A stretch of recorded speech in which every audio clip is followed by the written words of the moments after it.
जानकारी दे दी है। यहाँ पे बताया गया भाई जो उच्चतम अधिकारी के जो सेक्रेटरी लेवल के जो अधिकारी हैं तो इस प्रकार से उनका जो वेतनमान अभी 2.5 लाख रुपये भाई, ठीक है। मोटा मोटा उनका जो भाई 2.57 लाख रुपये उनका जो है महंगाई भत्ता उनको मिलता नहीं, इस प्रकार से मिल जाए फिटमेंस वगैरह।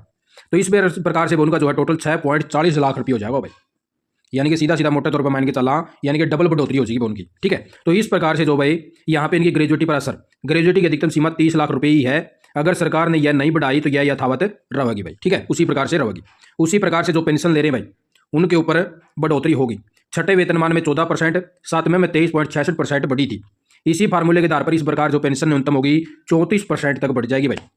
जो पेंशन करता है वो इस प्रकार से अपना लेवल देख सकें भाई, ये सभी के ऊपर जो है लागू करने का काम कराया जाएगा। तो उसी प्रकार से जो प्राइवेट जॉब वाले हैं इनके ऊपर क्या असर पड़ेगा। जब जब सरकारी कर्मचारियों के वेतन में बढ़ोतरी हुई है तो बराबर प्रतिस्पर्धा वाले निजी क्षेत्र में भी 5% से 8% का वेतन बढ़ा भाई। सातवें वेतनमान आयोग के बाद यह बदलाव देखने को मिला था। कई सारी निजी कंपनियों ने अपने वेतन ढांचे को सरकारी बेंचमार्क के हिसाब से बदला। ग्रेजुएटी, पात्रता, लाभ के सरकारी मानदंडों के अनुरूप जो रखने का काम कराया गया था। यानी कि जितने भी प्राइवेट जॉब वाले भाई इनके ऊपर भी इसका जो है असर देखने को मिलेगा। उससे आगे बात कर लिया भाई, जो न्यूनतम वेतन बढ़ने का जो गणित है वो इस प्रकार से समझा दिया सारा। यानी कि यो जो वेतन है भाई सभी कर्मचारियों के ऊपर जो है लागू होने का काम होगा। इसके अंदर इन्होंने बताया है कि किसी का न्यूनतम वेतन 18,000 रुपये है तो महंगाई भत्ता 53%, जो 7वां वेतनमान अभी फिलहाल के लिए चल रहा है 31 दिसंबर 2025 लग पहले 2 बार जो आपका डीए जो बढ़ा है जिसके अंदर बताया गया कि 3% या 4% भी उसका है वो जो है देखा जाएगा भाई। 3% इन्होंने लेके चल लिया है तो 6% ये हो गया, यानी कि 59% की आपकी बढ़ोतरी हो जाएगी। तो यहाँ पर आपकी जो है 28,620 रुपये हो जाएगा भाई। जो 8वां वेतनमान लगने से पहले आपका वेतन जो है इतना हो जाएगा 28,620 रुपये।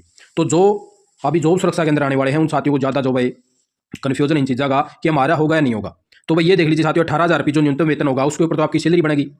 आपको डीए हरियाणा सरकार ने कहा कि जैसे जैसे सरकारी का बढ़ेगा तो आपका भी बढ़ेगा, यानी कि 6% तो आपका भी डीए बढ़ने वाला भाई 18,000 के ऊपर, ठीक है। 18,000 पर 6% तो आपका ये हो जाएगा, फिर आपकी जो है 18,000 में 6% और जोड़ के जो आपका वेतन बन जाएगा भाई 31 दिसंबर 2025 लग।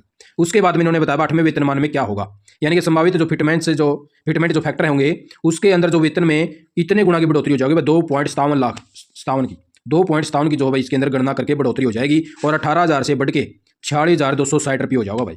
यानी कि न्यूनतम वेतन आपका 46,280 माइनस में 28,620 रुपये 17,640 रुपये बढ़ेगा, यानी कि 38.13% की वृद्धि हो जाएगी भाई आपकी, ठीक है। तो जिस प्रकार से अगर यो न्यूनतम वेतन बढ़िया तो न्यूनतम वेतन पर ही जो है आपको जो है सैलरी आगे मिलने वाली, क्योंकि 2026 के लगभग जो है इसको क्लियर किया जाएगा, क्योंकि 10 साल पहले जो है बढ़ाया गया था तो 10 साल में जो इसका टारगेट रखा गया है। आने वाली 2026 जो है आपको तोहफा लेके आने का काम कर सका है, क्योंकि उसके बाद में जो इसका प्रोसेस चल लगा। तो उस प्रकार से जैसे आप साथियों